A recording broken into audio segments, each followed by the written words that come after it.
Just say nothing. Just say nothing. They say absolutely nothing instead of that. It's such a throwaway line. They're throwaway lines. It doesn't give us any insight into the character at all. Yeah.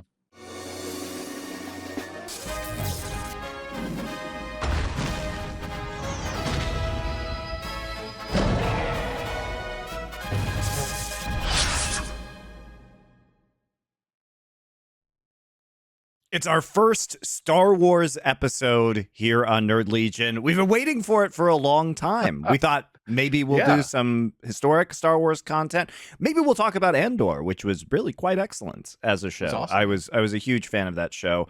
I was very cautious, as I am with all things Star Wars, because generally it has been garbage. But eventually, I was worn down and convinced to watch that show, and I was really, really impressed by it. I think it is legitimately the best Star Wars content outside of the original trilogy. That was great. I agree. And the great part, you know what else is great, is now you'll be obligated to watch all Star Wars stuff that comes out because of this show.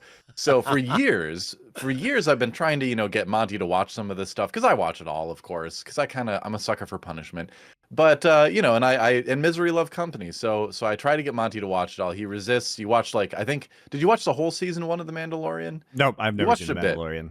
Really? I thought you had watched a bit of it. Well, anyway, so look, he hasn't even seen The Mandalorian. And I would say season 1 and 2 are pretty good, actually. Season 3 is not great, but the first couple seasons are solid. But you didn't watch any of that. But I did finally wear you down, as did other people's opinions, to finally watch Andor. You liked it, but now you have no choice.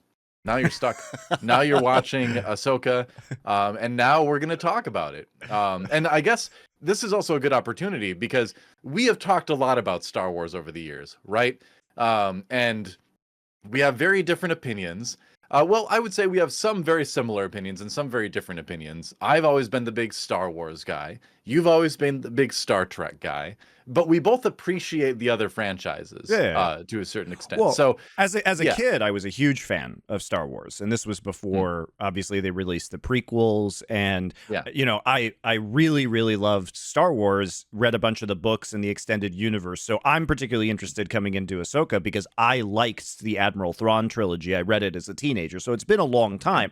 But this is a character that I really loved, and this is the Admiral Thrawn trilogy, Heir to the Empire. I think is what a lot of OG Star Wars fans wish the sequel trilogy had been. I desperately wish that they had turned that into the films.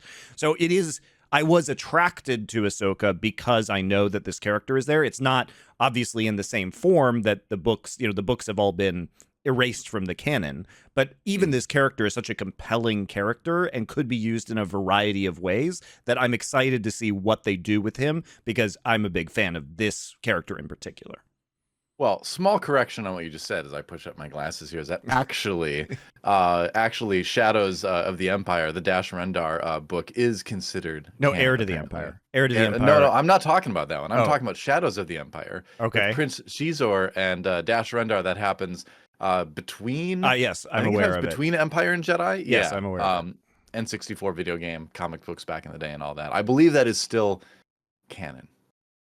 I think, unless they've changed again. Who knows? It's changing all the time. I also read Heir to the Empire, the Timothy Zahn series way back when. Loved it, of course.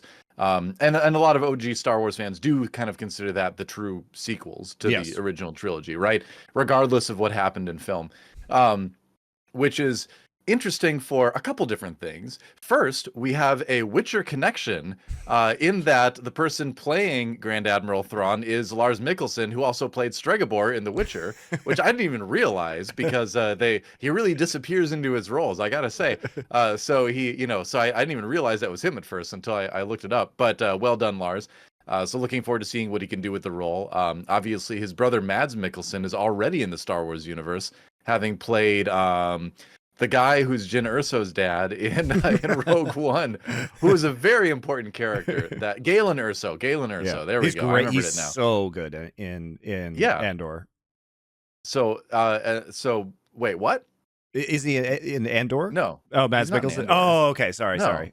Mads Mikkelsen he's in Rogue One. He's great in Rogue One. Yes. Monty just admitted something in Rogue One was great. Hold on. But he didn't even mean to. But we'll talk about Rogue One some other time. So anyway, there's our Witcher connection. Lars, the brother of Mads, is. I was thinking about Stellan Skarsgård. Sorry, I got my Swedish actors confused. Well, actually, the Mickelsons are Danish, I believe. Oh my God, I got my Scandinavian actors confused. We got to restart the episode. Monty's research is way off, unfortunately. But no, it's so I'm excited about the Stregobor connection here. And Grand Admiral Thrawn is an interesting character in the Empire sort of lore because he's not human, and the Empire was famously anti anything that wasn't human. So the fact that he could rise so high was always kind of an interesting thing about that character. But talking about sequels, I think that's a great place to start with Ahsoka, because the show begins with an opening crawl, which is traditionally something that's only a Star Wars film thing, and a Star Wars core film thing, only a Skywalker series film thing. Now, it doesn't do the, like fly away from the camera thing, but it does go up, and it is a crawl. It is a Star Wars opening crawl. They capitalize important things. It is a Star Wars opening crawl in every sense, except for the angle that it's set at, right? So right away, to me, this says we are replacing the sequels that were made. Forget about those. This is the beginning of the true sequel arc of the original trilogy.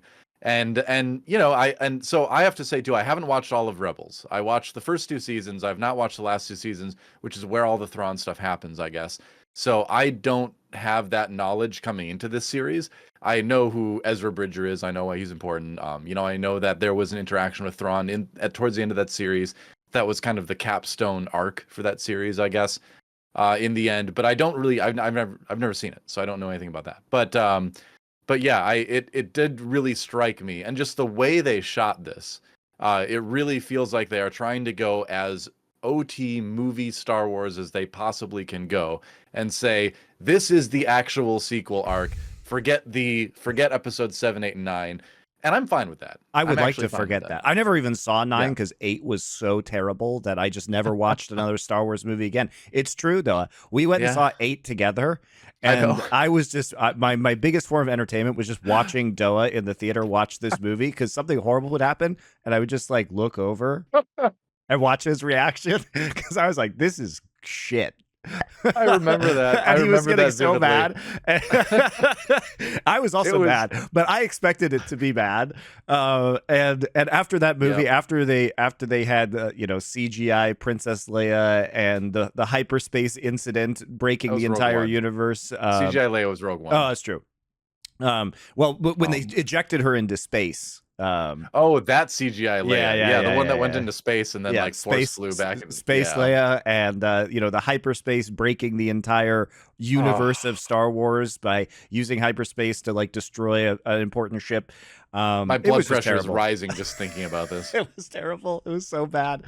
So I just never watched the last movie, and then I refused to watch any of the other movies they made after that because I just thought it was garbage. And so literally the only thing I've watched since that movie has now been Ahsoka, and then Andor, which I thought was very good. I think that's fine. I think you are missing out with Mandalorian season 1. Season 1 and 2, I think they're pretty good. But the sequel trilogy I was like kind of okay with 7 because J.J. Abrams was like, all right, well, let's reintroduce Star Wars. We're going to take very similar beats, obviously, to A New Hope, but we're going to introduce new characters and all that kind of, and I liked the new characters.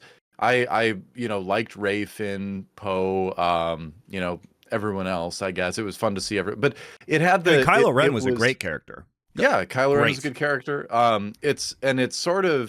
It was the beginning though of an ongoing problem with sequel things where you take your original heroes and you make them sad, where Luke was like, he started Jedi Temple, yay, oh, it all went wrong and everyone died and now he's vanished. Oh, really? Why did we do that to Luke? His whole character arc was redemption, and now he's just back to his old ways, just being absentee father and like a douche. And I'm like, really?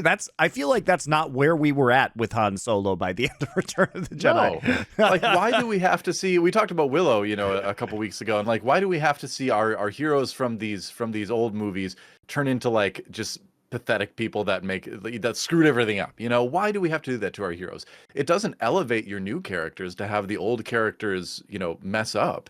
You can have your old characters still be very cool and not overshadow your new characters if they're written well. So it's, yeah, I don't know why they do this. Why did but Harrison Ford turn into a loser in every movie? I don't know. We Loser need Han a sequel Solo, to The Fugitive, I guess. Loser I don't know. Indiana Jones. Yeah. But it's I don't know. But so anyway, the sequels had that. And I will say, honestly, episode 9 is not worth viewing. It's really not, because all episode 9 was a fan service apology to everything that happened in episode 8. We didn't need that. We just needed you to keep going with the story and like try to fix it, but not that way. I don't know. So the sequels were a huge mess. They basically wrote Finn's character out of it by the end, during the second movie, essentially, where it's like he could have been a cool, force sensitive, former stormtrooper. He had one of the most interesting arcs, I thought, and then they just basically wrote him off the trilogy. I don't know why.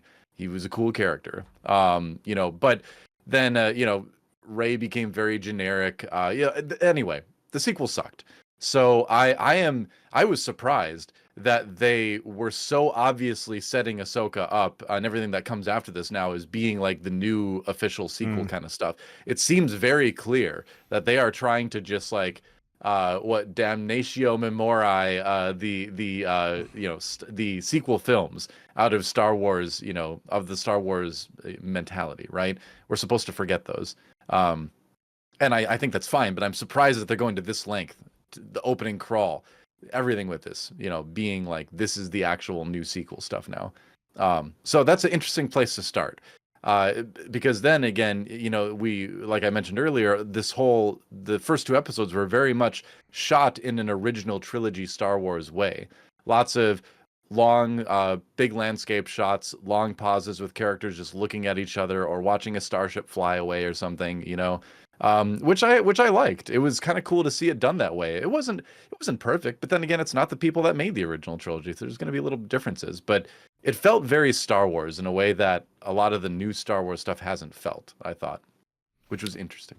Yeah, and to get some background to Ahsoka as a show, DoA mentioned it earlier, but it is kind of the sequel to the Clone Wars and Star Wars Rebels, which were 2 animated shows that featured a lot of these characters. And so this is their first time in live action, and they brought back the actors that voiced many of the characters within these shows to be the live action actors. Some of them. Yeah, some of them as well. And then also it's Dave Filoni, who I guess is who was creating these animated shows and then also worked on The Mandalorian with Jon Favreau as well. So this is a guy with mostly a animation background who now started with the Mandalorian in terms of live action and is working as the writer and primary director of this show. Yeah, I feel like we should talk about him for a moment, because he seems like an interesting guy, where he clearly gets what makes Star Wars good. And he clearly, I think he's a good world builder too, kind of like George Lucas was. But I think there are some of the similar kind of issues too, where some of the storytelling gets a little bit off. There are some cartoony elements in some of his live action stuff that are too cartoony for live action things. We'll get into some of those later. Should we talk about his complete inability to write dialogue? Another very similar George Lucas-y kind of thing, it feels like, which to a certain extent kind of feels Star Wars. I don't think I know you had mentioned this to me before we started shooting the episode, and I didn't think all the dialogue was terrible, but I didn't think it was, obviously it's not as compelling as something like Andor. There's very little dialogue, to be fair, in this show, but the dialogue that does exist, all I have to do, and we'll just get this edited in right now, DoA, is when Sabine Wren, when she has the map in the first episode and she unlocks it and she gets it stolen and she like goes down her tower to fight I guess her name is Shin Hati or Shin Hati, Shin Hati. I actually opened my notes for this. She goes down the tower, so excited to talk. And they're about to fight though, and here's literally the dialogue. Shin Hati says, "We've been looking for this," and Sabine Wren says, "That's too bad." And then they fight. We've been looking for this. That's too bad. Just say nothing. Just say nothing. They say absolutely nothing instead of that. It's such a throwaway line. They're throwaway lines. It doesn't give us any insight into the character at all. Yeah. No, it is. It is true. It's the dialogue is not great, but again, this feels very Dave Filoni. It feels very continuous from the cartoon, right? There is a cartoony sense to the dialogue, but I mean, there was kind of a cartoony sense to the dialogue in a lot of the original trilogy stuff too, because that was all based on the, radio serials and the early television serials that were, not exactly made to be Shakespeare, right? They were made to be very action-packed, like, oh, I'll get you, that kind of thing. So I have a certain level of forgiveness for that kind of stuff. I don't think that's an excuse for making it that way. It could obviously be better, and I want it to be better. But I have a certain level of tolerance for that in Star Wars that I don't in other shows. I'm just saying the whiplash of going from the incredibly written Andor dialogue where you hear Stellan Skarsgård's speech about how he has to use the tools of his enemies and become as bad as the Empire in order to win a better future for people, and that he's carrying that burden on his soul. And you hear that dialogue, and then you watch Ahsoka, and it's brutal whiplash, brutal. I think part of it though is that the intent is different with each of these shows, right? Where Ahsoka is clearly supposed to be more of a lighter action adventure kind of tone to it, whereas Andor is very different. Andor is a very, grim, gritty drama, right? That demands that kind of thing. And again, that doesn't mean Ahsoka can't have compelling dialogue. It's just the tone of that doesn't lend itself as much to it, And again, I've got bias. I know. I just love that I'm too forgiving of this. They go get the map, and she just says, "We've been looking for this. We know you've been looking for it. That's why you're there, taking it. It is implied in your action. We've been looking for this." Why are you even saying that to Sabine Wren? Why are you saying anything at all? Just be like, goodbye, or I'm going to kill you now. And then she says, "That's too bad," which doesn't even make sense as a response to, we've been looking for this. It's kind of in character. That's the other thing that you have to keep in mind, is that they are writing the dialogue for these characters kind of like they would have written it for the cartoon characters. And I noticed that too. And again, I don't necessarily agree with that, but that is the reason, to me anyway, why you have things like that. Is the characters sound in the show like they did in the cartoon, according to the first 2 seasons that I've watched of Rebels over the last, year or so, because I didn't watch it like religiously. But yeah. So the thing that stood out to me the most as one of that was off-putting was actually the music.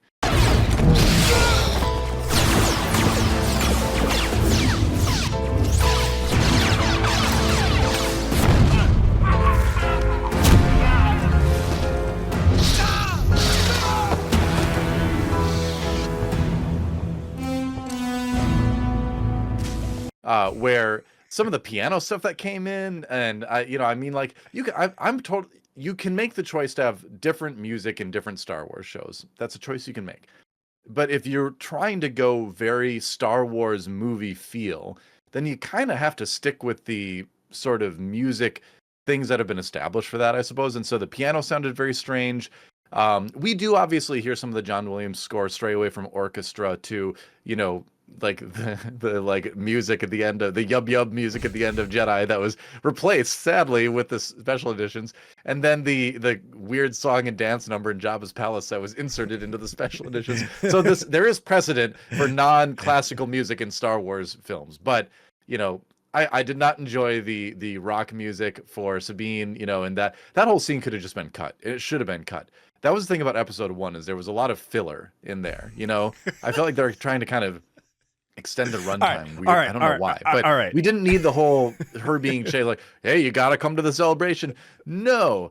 Oh, is she gonna crash into the ship? Oh, of course not. What? She's gonna crash in there and die? I gotta talk about this scene because it was just so dumb on so many levels, DoA. Yeah. So Sabine is supposed to be the rebel amongst the rebels, if you will, right? And they kind of all are. That's the thing with Rebels, is that none of them kind of conform. They're all sort of, Rebels, within Rebels. Yeah, and she's living on this planet that's trying to celebrate her success, which I guess happened as a result of the end of Rebels, and the battle over Thrawn happened on this planet, I guess. Well, they helped out the planet a couple times in the series. Yeah, I don't know the context. And honestly, they do a very bad job of explaining it to somebody who doesn't know, like me. It's just... Well, the show is clearly made for Rebels fans. Like, yeah. You can't assume that most people... Yeah, you can't assume that most people have watched a Star Wars cartoon, which is, again, another big problem that we talked about with Marvel, which is that you can't assume everybody has seen every piece of content. That's an unreasonable expectation. So it has to be able to stand alone, which it fails to do because I understand nothing about the importance of this planet to these people, but beyond what I can glean from the kind of badly written dialogue. And well, the show is a sequel to Rebels. So it's kind of like, if you watch Return of the Jedi and hadn't watched the first two movies, there wouldn't be much that made sense. There is a different expectation for watching a 2-hour movie versus 4 seasons of an obscure animated series. Okay. Sure. But I'm saying it's not meant for people like you who have not, No, this is obviously, they wouldn't, Star Wars stuff. They would not have made this show for as much money as they made it for, right? Which cost presumably many millions of dollars because it's very high budget. And they have to assume that the majority of their audience has not watched Rebels. That is a very fair assumption to make. I thought that was going to be the case, but then they didn't do that.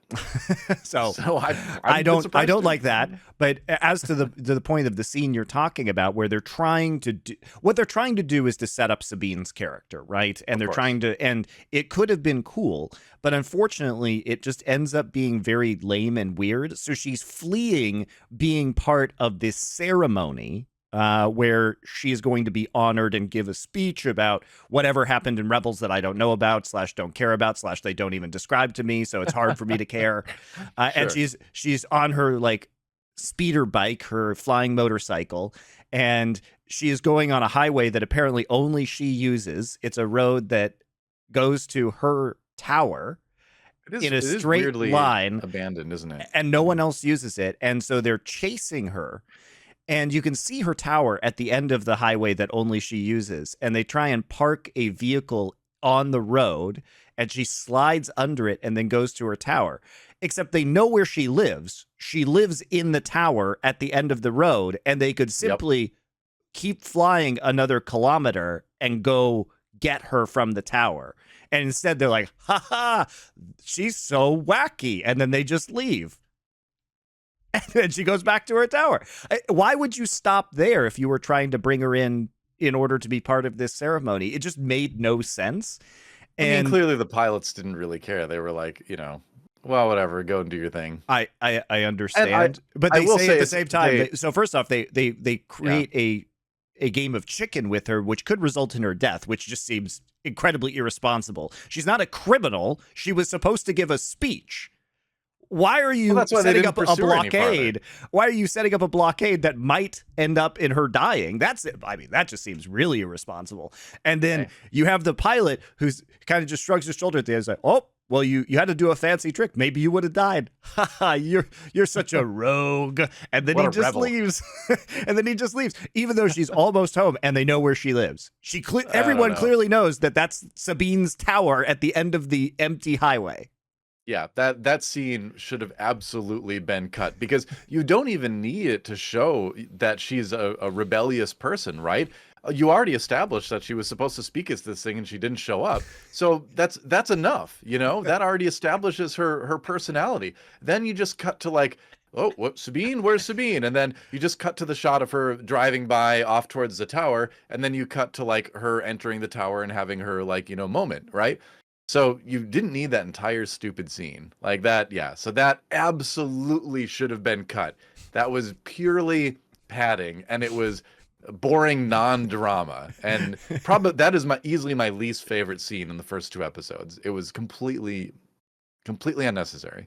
But So basically, for you guys, the premise of this show is that Ahsoka is a surviving Jedi after the original trilogy, and it's the New Republic era now. The Empire has been defeated, and they are looking for the remnants. The remnants of the Imperial fleet is in hiding with Admiral Thrawn. They don't know where they've been, so Ahsoka is trying to chase down this Jedi ancient Jedi star map in order to find Thrawn, which we'll get into. So, then she goes, and Sabine Wren is the only person who can discover this map, which is also just ridiculous, as we'll get into. Yeah, well, but so I don't want to shit on this show too much. I'm going to talk about some things I liked, because I thought the show was actually okay. I didn't completely hate it. Okay. I thought that the aesthetics of this show were extremely good. I like the fact that they used a lot of practical effects instead of CGI for the droids and for the creatures. The world felt very Star Wars from the original trilogy in terms of not only the aesthetic, but kind of the worn down feel of everything. I think they really nailed it visually, and they really nailed the world building, which made me very happy. I also think that the direction of this show, I like old Westerns. I love the good, the bad, and the ugly. The Searchers, a lot of these 50s, 60s Western films, okay? And it is directed like one of those. And by that, I mean there's a lot of long shots of establishing environment, not a lot of dialogue. It's not the lack of dialogue that bothers me. It's the bad dialogue when it exists that bothers me. And I enjoy watching a character do something for 30 seconds in one shot. And it really, I think, is great in this show because there is so much attention to detail in the world building, and it's done so well that you really get to relish in that with the longer shots of the environments and of the characters, which I really liked.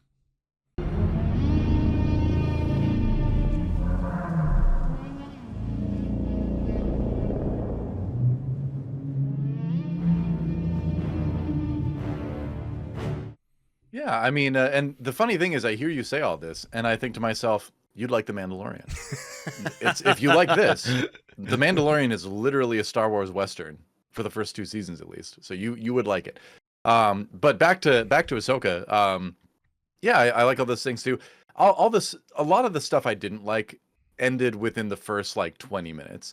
I didn't like Ahsoka's superhero entrance into the temple and all that. Why would she cut a hole in the roof? You don't know if you're damaging something you need to see.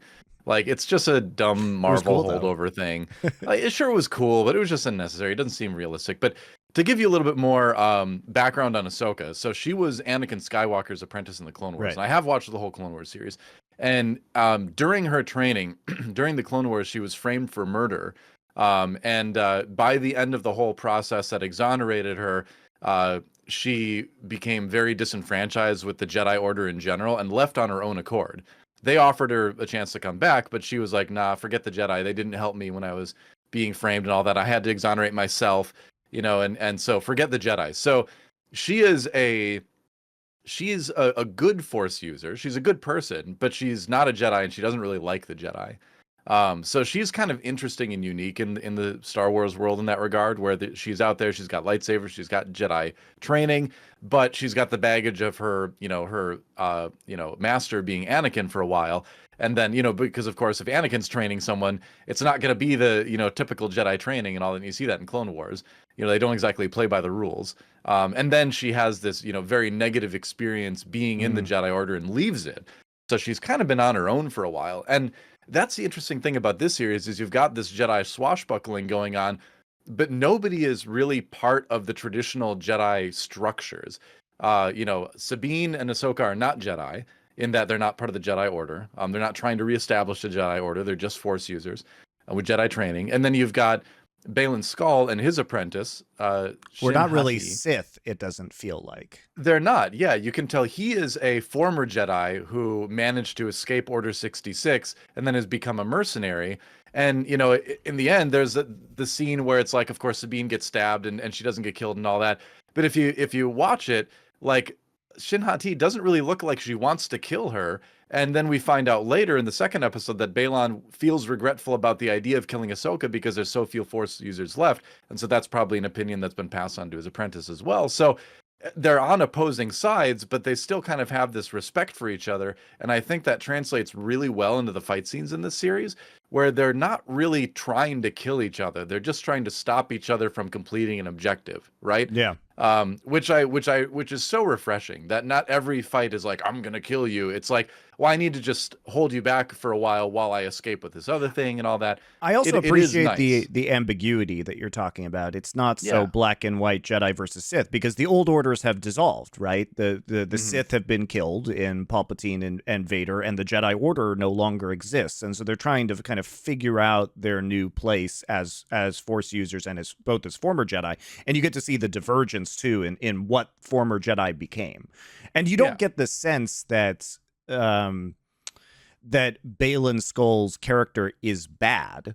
It's just that he might have different motives. I guess he does murder everybody on that ship, so maybe he is kind of bad. That's the thing. You've got if you've got the range where here is light side, here is Yoda way over here maybe, and then here is Emperor Palpatine way over here, the extreme other end, and you've got our four Jedis in this are kind of more in the middle, where Ahsoka and Sabine are like neutral good. They kind of lean light side, and Baylan and Shin are, you know, neutral evil. They lean dark side, right? But neither one is fully in the camp of each side, right? Which to me it's a much more, and this is why I really like embracing this so far anyway, as a true sequel arc to the original trilogy, because it seems like more of a realistic setting for what would happen post Jedi, right?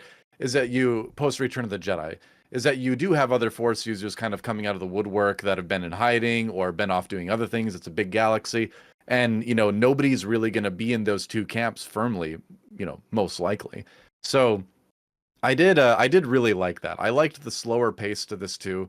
Like you were talking about, it all feels it feels a lot very Star Wars, very original trilogy kind of, and very prequel to a certain extent, because obviously the prequels had a lot of problems, but they still felt Star Wars to me. I've always kind of like maintained that is the one thing I've really appreciated about the prequels over the years, is that if I go back and watch them, there's a lot of problems, but they feel Star Wars, you know, as whatever ephemeral way you want to apply that. But I actually want to bring up a couple more little notes on why I feel like this is the anti-sequel Star Wars content, because we've got you really want to believe that the sequels are being replaced because you hate them so much. It's not a matter of wanting to believe, it's a matter of the evidence. Because think about this. We've got a map MacGuffin that the characters are fighting over that leads to a strong leader that has exiled themselves, right? Thrawn went off to, you know, escape, I guess. I'm not sure what sent him away. I assume that's in the end of Rebels, but Luke sent himself away. So you've got an exiled leader that people are trying to get to. You've got a map MacGuffin for it. In this case, it's the Golden Snitch, but you know, so Harry Potter crossover, I guess. But you know, and what else? I've got a list here. Hold on. Where is it? You've got a reluctant Jedi leader, in that Ahsoka, you know, is not so sure she wants to take on Sabine as an apprentice anymore. Obviously, that's resolved by the end of episode 2. But same with, you know, Luke in the sequels, you know. So my point is they're doing a lot of the same things, only better. You've got Empire remnants trying to regroup and strike back, in that you've got, what's her name? Morgan Elsbeth, who I thought she was a great villain in the one episode of Mandalorian that she was in. This is something that you don't know because you haven't seen The Mandalorian, is that she was in a season 1, I'm trying to remember, I think it was season 1 episode, where that's where they introduced Rosario Dawson as Ahsoka, where her and Elspeth had a conflict that the Mandalorian was sort of like tertiarily involved in for one episode. And that's where Ahsoka captured her, was back in Mandalorian season 1. And she was a cool villain in that episode too. You were like, wow, this is actually a character that seems genuinely threatening. Like a lot of, you know, villains in this kind of stuff seem sort of, you know, you can pass them off like whatever, they're gonna do the thing, you'd beaten. But she seemed like she actually had it together, you know. So I'm glad they brought her back as sort of like the leader of this sort of band of villains for, you know, the start of this series too. Where was I going with that? I totally lost my train of thought. Oh yeah, so it's the Empire remnants striking back, and that led me into the other thing. But so what I'm saying is that there's a lot of familiar elements from the sequel trilogy that are being done better, frankly, so far in the series. So yet another more reasons I think where we're supposed to think of this as the actual sequels to Return of the Jedi. That's fair. Yeah. So how about David Tennant as a robot? He was great. As Huyang. I like all the characters in this. I think everyone's doing a fine. great job. Yeah, I think they're doing a good job of bringing the cartoon characters to life. Rosario Dawson, I was surprised when I heard that they were casting her as Ahsoka Tano, but seeing her in the role, I'm like, she's really killing it. Yeah, she's doing, and if you know Ahsoka from the Clone Wars and all that, she's doing such a good job of being a more mature version of that character, where she still doesn't care. She really does not want to have anything to do with other people's rules. And but she's grown and she's become much more wise and more attuned with the light side of the Force and all that. I really like that. She's doing a great job. I think what's so interesting about this character is it could easily be very boring in that there's not a lot of dialogue in the scenes, and she is kind of a stickler as a character, and I think it could be played really badly. But what's so great about what Rosario Dawson does is that she always has kind of this like ghost of a smile on her face. And there's a sense of humor about the way that she's playing this role that really comes across in her eyes. And I think she does a really good job of very subtly reacting to other characters that betrays that there's a lot more going on under the surface when she could just be a very cardboard, rule bound kind of tightwad. And that it doesn't come across as boring. It comes across as quite fun in the way she plays her. So it's a really subtle acting job, but I think it's very successful.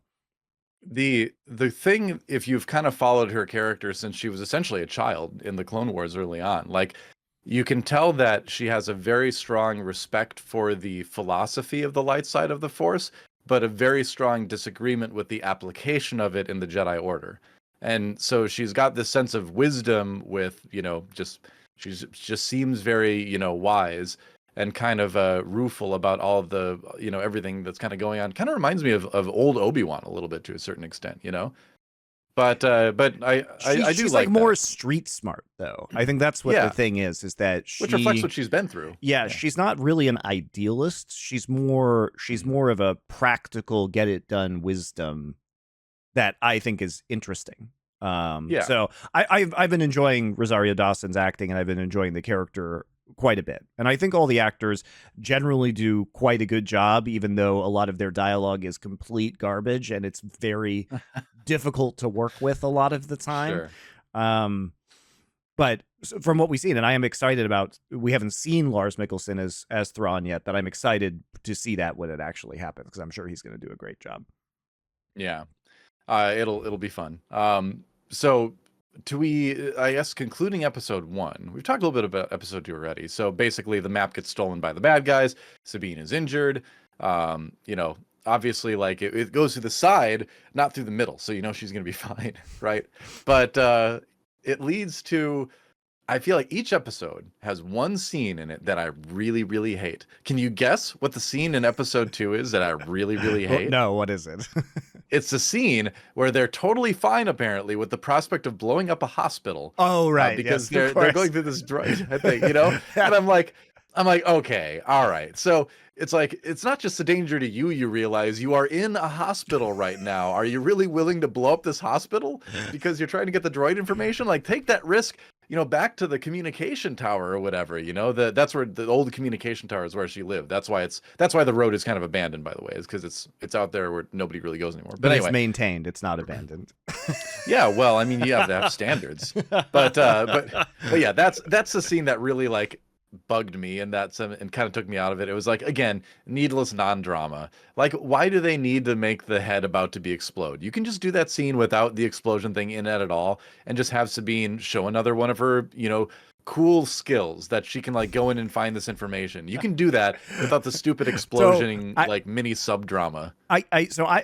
Yes, I agree with that. And I think it actually shows off her skills, because one of the questions that I had from the first episode is they say, oh, well, you need to take this to Sabine because she can decode this map.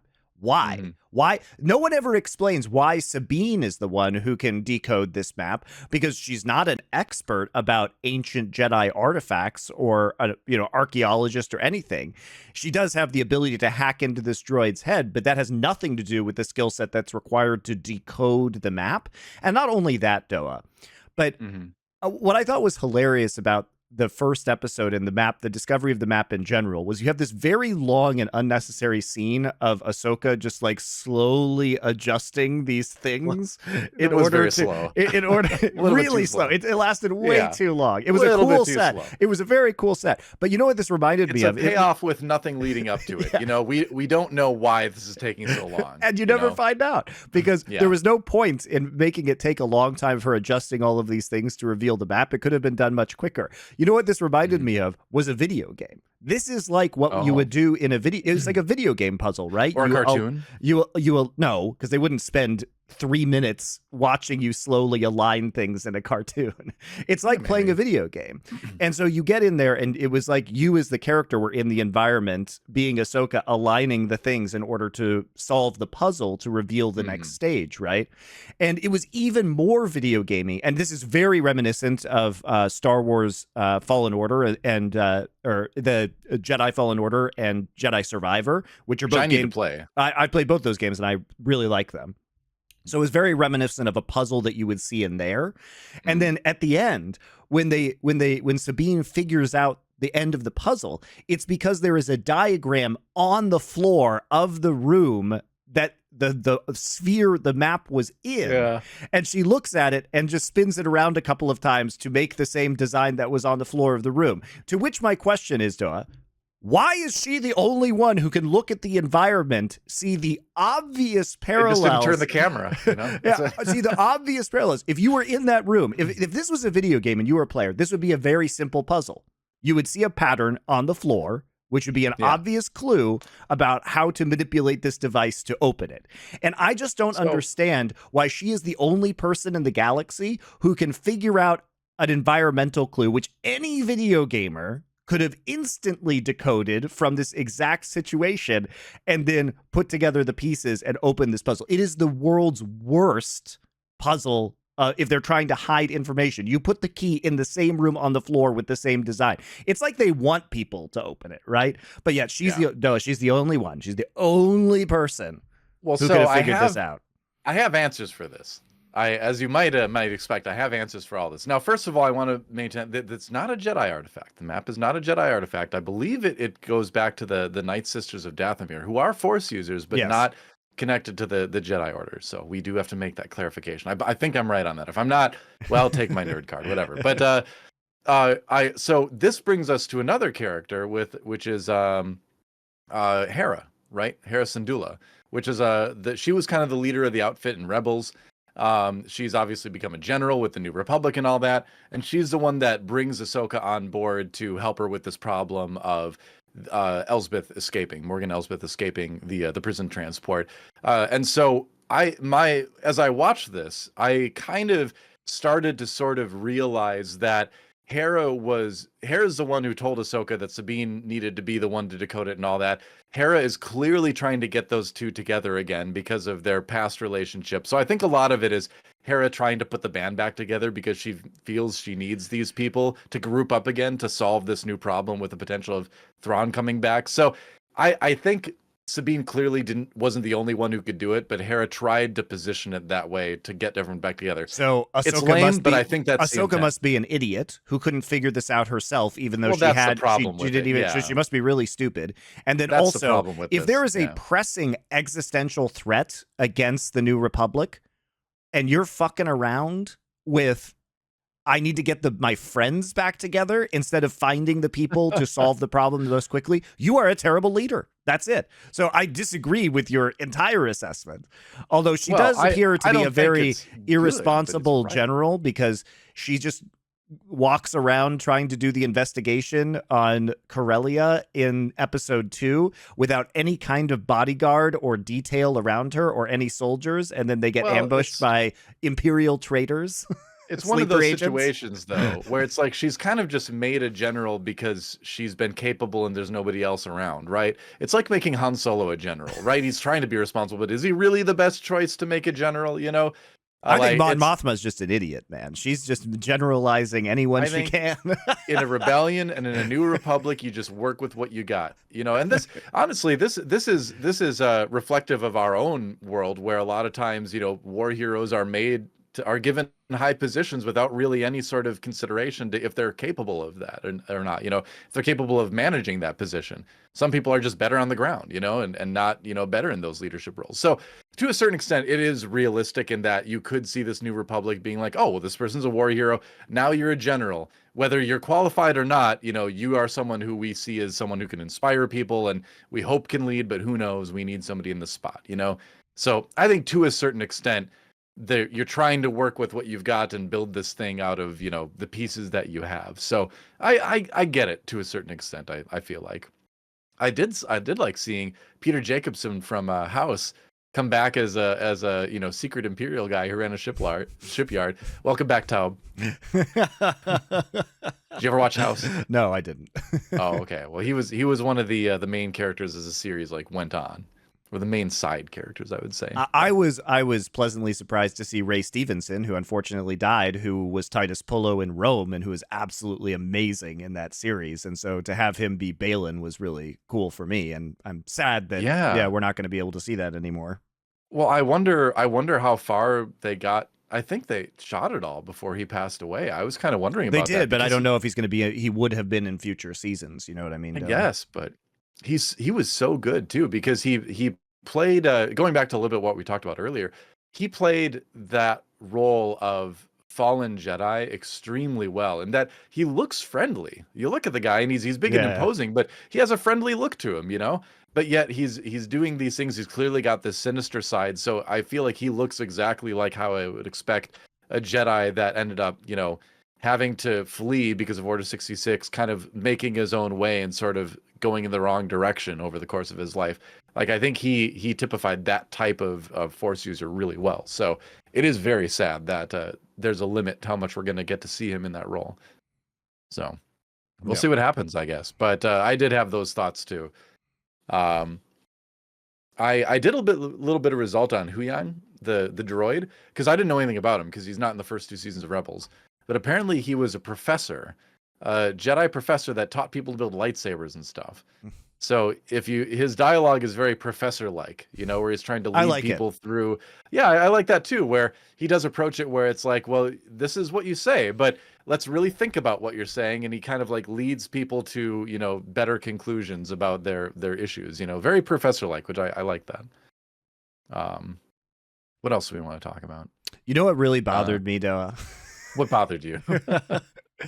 Is how out of place that mural of the rebels, the rebels characters is. It's from the cartoon. I know. So they have this mural on the planet, and they're standing in front of it doing this celebration that Sabine is supposed to be giving the speech of. But because it's in this cartoon style, it is so painful to look at, because it is incredibly aesthetically out of place with the entirety of the rest of the series. And there is no shot that they would be making important memorial murals in this super cartoony style. I think that mural was made by one of the characters. Or is it made by Sabine, maybe? I think it may have been. Yeah. And like I said, I have not seen the End of the Rebels, but I suspect that it was made by her. And that's why it's a section of wall that they've taken and put into this memorial. So I think that's why, because it was drawn by a kid, essentially. It was really distracting, though, in that it feels very. I think if you're a Rebels fan, you probably love it, but it feels very shoehorned into this world, and because the rest of it isn't done in this cartoony style, and it's done in the classic Star Wars style, to have this thing that is so clearly out of place I found very hilarious. And we know from recent conversations that Monty hates cartoon things coming into the real world. So just stay in the cartoon. Just stay in the cartoon. Just stay in there. So yeah, I think, like I said, obviously that's something that if you're a big Rebels fan and if you watch the whole series, you're like, oh, it's that mural. I'm sure it's something like that. But it does look weird in a live action sense. But I'm sure there's a good reason for it to be there. So I have no problem with that. And the other thing that bothers me that I think will be explained is Thrawn is allegedly in an entirely different galaxy now, right? Isn't that cool? We're going intergalactic. So love it. But why, if he was sent there a few years ago, why do they need to get this ancient map? Because clearly he didn't follow this map to get where he is going. So why is the ancient map the key? Well, he didn't have it. It was hidden in the puzzle that was very easily solved. Maybe he put it. No, he's gone in the other galaxy, DoA. So my question is, how did he get the information that put him into the other galaxy? And I'm sure that's in Rebels. And I'm sure that information is out there. Why is the ancient map the only way to get to him? Because he clearly found another way to get to where he went. Right. The way I thought of it was that it was an ancient device that was configured in a way later by someone else to do this. That's the impression I got from it anyway. I mean, the explanations of all this stuff is so terrible, DoA, that it leaves you with a lot more questions than answers. It could use a bit more, and and again, like you wonder how much of it we would know if we had seen Rebels, and how much we would know if they had just done a better job of explaining things. You get to like, how much exposition do you want to insert? And this is a valid question, is how much hand-holding do you want to do versus how much do you want this to be just a genuine sequel for, from the other show? So I don't know. I do think that this complaint of mine will be addressed at some point in time. When they actually go, open up the gateway to the other galaxy or whatever, like we will get answers about this, which is why I'm not too pressed on it right now. But it is very odd that an ancient map would reveal that Thrawn doesn't know about, would reveal his location and provide a way to get there.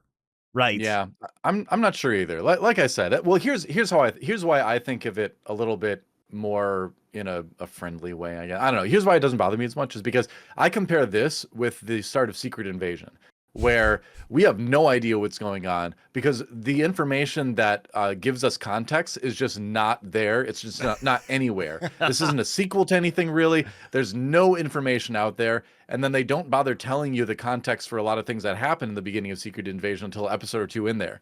And so that's just bad. That's just really poorly done. Whereas in this show, a lot of this information is probably already out there in the previous show. This is a direct sequel, in a sense, instead of a new thing, So I have a little bit more forgiveness for it, because I think we're lacking some information that a lot of people already have. And, this is a sequel instead of just a brand new thing, You say a lot of people, but I think that, again, the majority of people need to understand what this show is about. And it does a bad Rebels job. Is a wildly popular show. Not compared to the movies. Not compared to the movies. I mean, this show is intended to be a tentpole Disney Plus show, and there are going to be probably, I would guess, 75+% of people have not seen Clone Wars or Rebels coming into this show. I don't think the percentage would be that high. I've got a feeling you might be surprised how many people of even adults like our age have watched Clone Wars, and if they're Star Wars fans. You're not a big Star Wars fan. You like Star Wars, but you're not a huge fan, right? Whereas I think most fans of Star Wars will have seen this stuff. I mean, I've never. So I'm kind of in the middle, where I really am a big fan of the original trilogy and the universe, but I'm not a big fan of a lot of the tertiary stuff that's been created around it. That said, I really don't like the animation style for Clone Wars and Rebels. That like CG, I just don't like the look of it. I never have, and I probably never will. But I kept having people tell me how good it was. So I went back and watched the Clone Wars, and it was good. It was better than I expected. A lot of good storylines in there. And then I did start Rebels, and I kind of am enjoying it. I just didn't have time to watch it all before this came out. So I think if you're a Star Wars fan and you're not put off by the animation to the degree that I was, you probably would have already watched it.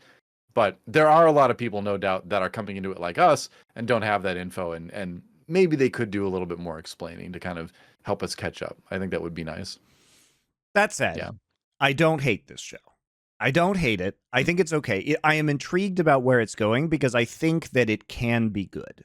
Even if I didn't like everything about the first couple of episodes, even if I think the dialogue is generally pretty badly written, if I still have a lot of questions about the map and the characters, I'm hopeful that they can be answered. And I do like a lot of the arcs of the characters and the actors and the world that they've built. And I'm very curious about, as somebody who was a fan of the Thrawn books, what they're going to do with Thrawn and how he's going to introduce this new threat. So this is all really... The seeds have been sown in a way that isn't totally satisfactory, but at least makes me want to watch this show more. Yeah, I'm excited to see where they go. I'm genuinely, and I actually rewatched the episodes. I watched them both twice. And episode 1 started slow, got decent towards the end, and then aside from the possible hospital explosion scene, I really liked episode 2. Like I went back and rewatched. I'm like, I'm kind of into this show. I'm liking it. I'm really curious about who's this mysterious inquisitor that's traveling with the master and apprentice. I guess he was left over from that period of time in Star Wars. He's a mystery. That's kind of cool. It's neat to see the Eye of Sion, this like big intergalactic ship that they've been secretly constructing all these engines for. And that's that's another reuse of something in episode 7 where you secretly constructed this big threatening thing. But this is done so much cooler. You've constructed this big ship that's going to travel intergalactically and bring back this guy. It's still equally implausible because I do appreciate that they're actually just like stealing things that are being made in one of the core worlds on Corellia in order to build this thing. Because my problem with the new Death Star that they made in episode 7 is that we're supposed to believe that it took all of the resources of the Empire to create the first 2 Death Stars. You had an entire galactic empire. It took all of their resources to build these massive weapons. And then this fringe group of a shattered empire suddenly builds a more powerful weapon with no resources and money. Like, it was just completely ridiculous. And this is why I liked the original Thrawn stories, was because it was about guerrilla warfare from Empire remnants. It wasn't, we have a new biggest weapon. It was, now we have to use our brains, and we have to have this brilliant strategist in Thrawn because he is fighting against incredible odds, right? It's not, we built another super weapon somehow with the money we don't have. I mean, it's like, how would this group at the fringe of space, who is a shadow of what they once were, be able to construct something so complex and expensive? That's why the Thrawn trilogy was good, was it was a plausible post-Imperial scenario. Well, see, that's why I like this angle, is that you're not building this ridiculous big weapon. I'm saying it's better. You're building a huge ship. You're building a huge transport to bring this person back. Yes. And the funding is totally justified. This person has been, secretly running all these major operations still, and has vast wealth. Even, Balon Skull says, he's a mercenary and he rescues her because she pays him well, Yeah. So it's very well established that she has the funds to build this kind of thing. Yeah. And it's not just a big silly weapon. It's a ship, which is really cool to me. Right. And they do set up the fact that when Hera and Ahsoka's characters are talking to them, they say, we had to keep Imperial people at every level of power because they are the people who made things work. And he's like, I only care about the money. We find out that's not true, that he's actually an Imperial sympathizer. But that is a very plausible scenario because in a situation where you have an entire changeover in power and the collapse of the old order, you inevitably are going to have people who are competent at their jobs in high ranking positions if you don't want entire industries to fall apart, right? And so I found that entire sequence a much more believable aspect of this show than we saw in the sequel trilogy. Oh yeah, totally. That's it's another thing done better. That's what the first 2 episodes really are. It's the sequel's done better. A lot of the same concepts, but just done either cooler or more realistically. And I really, really am so relieved that we have this. And we get a bunch of cool fight scenes, honestly. Like, I think Ahsoka's like double short lightsaber style is super cool to watch. It doesn't feel overdone in terms of fight scenes. They are well choreographed. They're exciting. I like the way she uses her lightsabers. And it feels like the combat sequences you get to see the characters through the way that they fight, right? Like Ahsoka's kind of tricky in the way that she fights all those droids, popping in and out of the chamber and carving new holes. And she thinks about things in an abstract way. And you can see kind of her expertise in on the fly problem solving that I think says a lot about her character, which is a cool way to, for us to experience her. Yeah. You contrast that with the fight scene between, Shin Hati and Sabine, and Sabine like hasn't kept up with her training at all, and she fights like it, right? And and Shin is like, you can tell she's just kind of like playing with her and just delaying and kind of like enjoying the practice throughout the fight, where it's like she doesn't want to kill this person. She has to beat them, obviously, but she's kind of like, it seems like you're getting a sense that she's enjoying getting a chance to fight another lightsaber wielding person in real combat, that's how that's how Balon Skull and her look at it, is it's a rare treat to get to interact with another Force user, even if you're on the other side. Which I like that kind of came through, you know, and similar with Ahsoka's fight with the mysterious Inquisitor, Moloch, Muda. I don't remember. They say his name once. I can't remember what it is. But him and then the droid as well, is that he's just fighting her to, not trying to kill her. He's trying to delay her so that the ship can get away with the engine. Which I like that there's this motivation, and he's not, even a former Inquisitor isn't necessarily trying to kill her, I guess. So that is cool. We're not just seeing, and we're also getting to see Jedi be more than just like lightsaber swinging, pushing people. There's a good amount of that, but we also see like Morgan Elsbeth ask Balin, to reach out with the Force and sense something about her and all that. So we're just getting to see people actually like dive into the Force mentally and interact that way as well, which is, I feel like we just haven't seen that in a long time. People got so fixated on the outward showing powers of the Force and not enough about the more mental aspect of the Force. So I'm glad we're not ignoring that here too. That's neat. Fair. Yeah. Well, honestly, I liked it a lot. Yeah, I'm intrigued to see more. I have to ask you. I do have to ask you. What did you think about Chopper? Who's Chopper? I knew you were going to say that. He's the droid that was in the ship with Hera when they were trying to slow down the ship. The one that throws the tracking. It was adorable. I loved it. Did you know Chopper is one of the most bloodthirsty droids in Star Wars canon?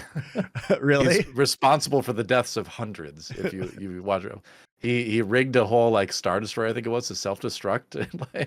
Yeah, that droid is bloodthirsty. I thought it was great. That was what I love. That's one of the things I love about Star Wars, is these like silly sequences with the droids. And I thought he had a lot of character in the way he was like looking for the tracker while they're trying to pursue this spaceship. I thought it was great. I thought that was one of the best parts of the show. All through Rebels so far, he's just very rude to everyone and has an extremely bad attitude and does not hesitate to take life if he has the opportunity. I love it. I love it. That's great. It's interesting for an astromech droid to be. Yeah. So I thought they did a good job with that. It was cool to see that character come to life, as it were. But well, I guess we've kind of reached the end here. So do we go back to our rating system? Do we want to? How many lightsabers out of 10 do you give this? The first 2 episodes. 6, but I'm hopeful that this show will get better. I think that this show had some bad dialogue, but looks really cool, has some interesting characters, has an interesting direction in which it's going that leaves me hopeful that it will improve. I could have done without some of the, I think, garbage filler of these very, very long and useless scenes in order to marveling of it. Yeah, they were.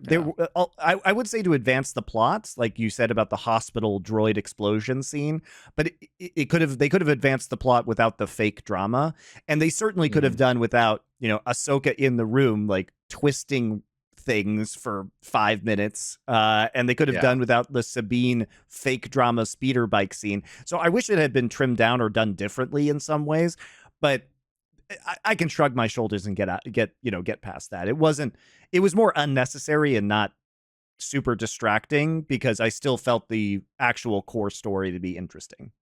These 2 episodes could have been more tightly edited into one like hour-long episode, probably, at the end of the day. And I actually don't know if Ahsoka is like a limited thing or if it's going to be a series thing. I do know that this is supposed to lead into a larger event that brings these characters that have been sort of created for Disney Plus, like The Mandalorian, together to fight against Thrawn later on. So this, I already know the series is not going to be the end of Thrawn. It's implied that this is going to lead into a larger arc where he's kind of the big bad in the Star Wars universe. So, and the Mandalorian will be involved in all that. Yeah, it's cool. I think it's neat. And again, we're replacing the film sequels, which that's fine. Again, I feel my heart breaks for the actors in those movies because I think they did a great job.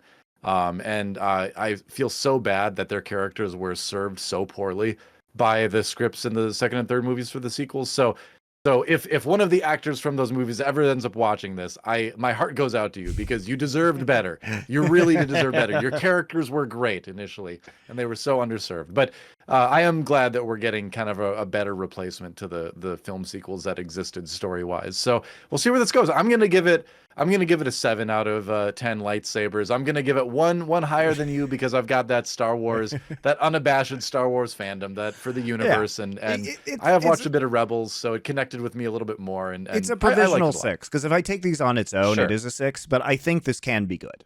I think this can be good, and it may be just a kind of a slow and kind of rocky start, but I could see this accelerating into something that's quite good, pretty quickly. So I'm excited. Watch Mandalorian, man. Yeah, you gotta watch The Mandalorian. we'll take a because they're only releasing 1 episode a week, so we'll get a few more episodes under our belt before we return to this and have another conversation. But we'll see you next week for another episode. Catch you then.